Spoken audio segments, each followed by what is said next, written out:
Halo semua, namaku Daniel dan di video kali ini kita akan kembali membahas seputar Bitcoin-nya. Kalau misalnya kamu lihat ke belakangan ini harga emas itu lagi mencapai all time high-nya. Teman-teman bisa cek harga gold itu lagi tinggi-tingginya, teman. Nah, apakah ini akan berpengaruh terhadap Bitcoin? Menurut aku pribadi, ini juga akan berpengaruh terhadap Bitcoin. Karena kenapa? Karena Bitcoin itu bisa dibilang juga merupakan gold, cuman bedanya Bitcoin itu adalah Gold 2.0 atau versi lebih digitalnya, versi lebih canggihnya daripada emas ya teman. Dimana Bitcoin itu sebenarnya memiliki banyak keunggulan dibandingkan emas. Dan salah satu keunggulannya yang dimiliki oleh Bitcoin terhadap emas adalah Bitcoin itu bisa memiliki angka inflasi yang lebih kecil kalau dibandingkan dengan emas. Karena kenapa? Emas itu kan udah emang sebuah aset yang sangat berharga karena kelangkaannya. Nah, Bitcoin itu bukan cuma langka, tapi jumlahnya itu udah di limit ya. Jadi jumlahnya itu mentok hanya bisa mencapai 21 juta. Dan itu angka inflasinya semakin lama semakin kecil. Kamu bisa lihat comparing annual inflation USD itu dari tahun 2024 sampai 2025 itu 2,7%. Kemudian gold itu 1,4%, di mana itu inflasinya lebih kecil dari USD karena emang gold itu atau emas itu emang sebuah penjaga nilai yang baik. Makanya kalau misalnya teman-teman nanya mungkin orang tua kalian, pasti orang tua kalian taunya investasi yang baik itu adalah emas ya teman. Nah, tapi seperti yang kamu bisa lihat di sini, bahkan Bitcoin itu inflation rate-nya lebih kecil lagi. Karena kenapa? Ya karena Bitcoin itu stock to flow-nya sangat bagus, di mana Bitcoin itu udah didesain setiap cycle dia akan terjadi yang namanya halving. Sehingga pertambahan Bitcoin-nya akan semakin perlahan, semakin kecil ya teman. Dari waktu ke waktu, reward yang didapatkan oleh para miner semakin kecil dan juga pertambahan Bitcoin akan semakin kecil. Itulah yang menyebabkan angka inflasi Bitcoin itu akan semakin kecil. Dan itulah kenapa bisa dibilang Bitcoin itu bahkan lebih canggih daripada gold dan disebut sebagai Gold 2.0. Nah, di sebelah kiri teman-teman juga bisa lihat kenapa kita harus menginvestasikan cash kita. Selain tadi cash itu terkena inflasi, nilai yang berkurang. Nih kamu bisa lihat ya, $100.000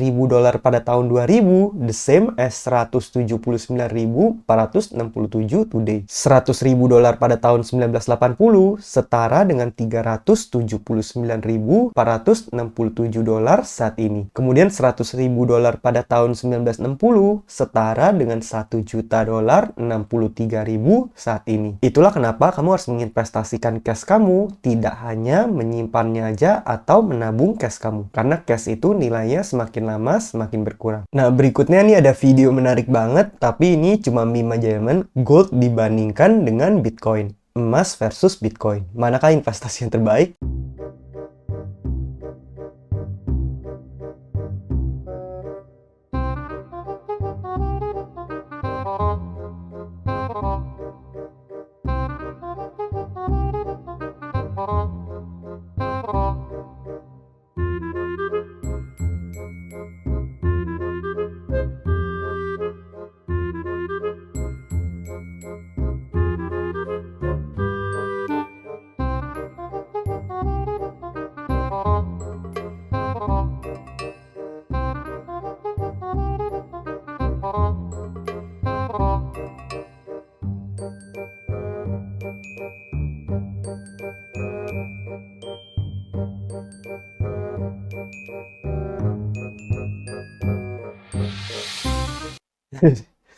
Jadi dari situ aja teman-teman bisa lihat semua sifat baik yang dimiliki gold sebenarnya juga dimiliki Bitcoin. Bahkan Bitcoin punya beberapa sifat tambahan yang sifatnya lebih bagus ketimbang dengan gold. Tapi apakah di sini artinya gold jelek? Kamu nggak perlu investasi di gold? Ya jawabannya nggak seperti itu juga ya teman. Kalau misal kamu pengen investasi di emas dan kamu terbiasa atau lebih nyaman menggunakan itu, ya sebenarnya nggak apa-apa juga. Cuma kalau kamu tanya aku pribadi, apakah aku pegang gold? Aku pribadi nggak pegang gold. Aku lebih suka investasi di Bitcoin ya teman. Nah, ini kamu bisa lihat salah satu masalah yang bisa dimiliki kalau misalnya kita berinvestasi di gold. Dari James Lavish, good afternoon. The Bank of England is currently struggling to meet demand for deliveries for over 8,000 gold bars due to logistical challenges and because it's really heavy, causing the delay that will likely last months. Bitcoin, on the other hand, could have met the entirety of those 9.2 billion of withdrawals in just under 10 minutes and for tiny fraction of the cost. Have a great night. overnight. Nah, itu yang terjadi di Bank of England. Mereka memiliki kesulitan untuk mentransfer secara logistik 8.000 gold bar ya, teman. Atau itu mungkin value-nya setara dengan billions of USD, sekitar 9,2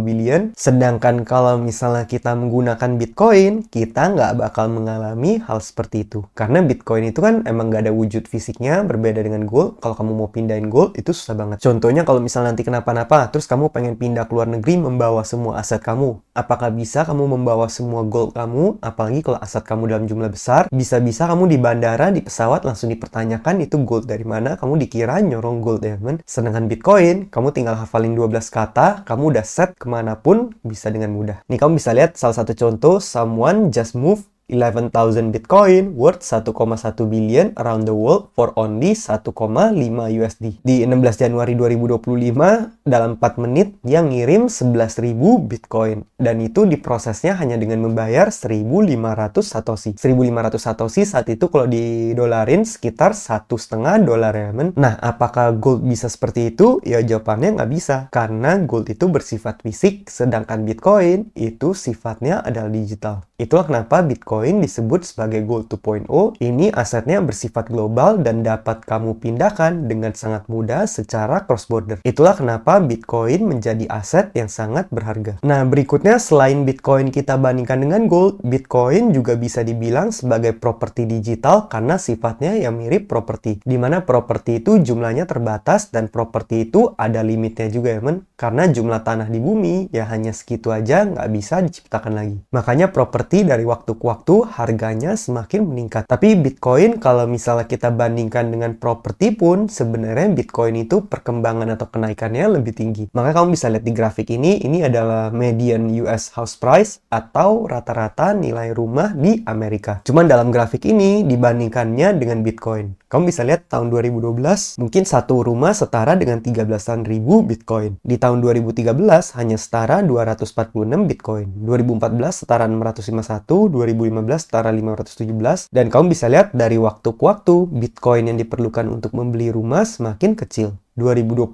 hanya tinggal 10 Bitcoin, 2021 tinggal 8 Bitcoin, 2024 hanya membutuhkan 4 Bitcoin untuk setara nilai rata-rata rumah di Amerika. Kalau di Indonesia, 1 Bitcoin aja udah bisa beli rumah ya, men. Nah, kamu bisa lihat di sini trennya adalah rumah itu semakin murah kalau dibandingkan dengan Bitcoin. Maka dari itu, nanti di masa depan, 1 Bitcoin aja udah bisa beli rumah di Amerika. Kemudian di masa depannya lagi, 0, sekian Bitcoin bahkan udah bisa membeli rumah. Dan itu bakal terjadi dari waktu ke waktu, karena Bitcoin itu selalu mengalami peningkatan harga. Seperti yang tadi aku udah sebut, Bitcoin itu emang selalu nilainya akan meningkat. Nah, salah satu faktor yang bisa menjadi pendorong harga Bitcoin di tahun 2025 ini adalah National Strategic Reserve yang dianut oleh beberapa negara. Amerika salah satunya yang udah mulai menyusun National Strategic Reserve. Nanti kalau misalnya sampai udah terjadi, Amerika memborong Bitcoin, wah itu harga Bitcoin bisa to the moon, harganya bisa meningkat sangat tinggi. Karena demand-nya itu akan sangat meningkat. Ini kamu bisa lihat ada beberapa negara yang udah mulai mempertimbangkan Bitcoin dan udah mulai ngurus National Strategic Reserve-nya. Mungkin setiap negara sekarang lagi ada di tahapan yang berbeda, tapi mereka semua menuju ke arah National Strategic Reserve yang menyimpan Bitcoin ya, teman. Ini kamu bisa lihat yang udah sampai finish yaitu El Salvador, di mana El Salvador seperti yang kamu ketahui, presidennya Nayib Bukele selalu dari waktu ke waktu nambah terus posisi Bitcoin-nya. Setiap hari mereka nyicil beli satu, kadang-kadang beli banyak. Dan ini diikuti oleh negara-negara lainnya juga. Argentina, Brazil, Chile, Ceko, Germany, Hong Kong, Jepang, Poland, Rusia, Switzerland, US, dan sebagainya. Nanti kalau misalnya sampai US udah beres, itu pasti negara-negara lain semua udah pada mulai ikutan karena FOMO. Jadi bisa dibilang sebenarnya tahun ini harga Bitcoin itu lebih didorong oleh institusi dan negara ketimbang dengan retail ya, men. Kalau di cycle sebelumnya mungkin retail yang nge-push harga Bitcoin bisa sampai meningkat signifikan. Tapi di tahun ini, kebanyakan perusahaan, institusi, dan negara. Bahkan kalau misal kamu lihat di sini, dari negara-negara bagian US, semuanya juga udah mulai membuat Bitcoin reserve mereka sendiri, ya men. Mereka lagi mulai urus, dan lambat laun nanti mereka juga pada mulai nge-staking Bitcoin. Kalau misal kamu pengen lebih lengkap, kamu boleh cek di websitenya, kalau nggak salah Bitcoin Laws, itu di situ dijabarin secara lengkap. Nah, dari sini kita bisa ambil kesimpulan, Bitcoin itu udah menjadi aset yang menjadi rebutan, ya men. Semua orang, semua company, semua institusi, semua negara udah mulai mempertimbangkan untuk menjadikan Bitcoin reserve mereka. Udah jumlahnya terbatas, diperebutkan oleh sebanyak itu pihak, ya kamu bisa memperkirakan sendiri apa yang bakal terjadi ke harga Bitcoin di masa depan. Itulah yang membuat kenapa aku cukup yakin dengan aset yang satu ini, dan aku selalu dari waktu ke waktu meningkatkan exposure-ku terhadap Bitcoin, ya teman. Jadi buat teman-teman semua yang udah mungkin megang Bitcoin, udah mulai investasi di Bitcoin, aku perlu ingetin ke teman-teman semua, kita perlu stay humble and stack sats, dan kamu harus ingat rule pertama dari Bitcoin adalah you never sell your Bitcoin, ya teman. Nah, mungkin sekian aja pembahasan kita pada video kali ini. Ada masih banyak pembahasan lainnya, aku bakal bahas di video-video berikutnya. Jadi pastikan teman-teman subscribe dulu. Kemudian bagi kamu yang pengen mulai investasi di Bitcoin, kamu boleh cek playlist Bitcoin, kamu juga boleh cek platform-platform yang aku gunakan. Aku udah tulis di kolom deskripsi, ada kode referral, kamu bisa gunakan supaya kamu dapat bonus. Sekian video dari aku, semoga video ini bermanfaat, dan akhir kata, jangan lupa untuk selalu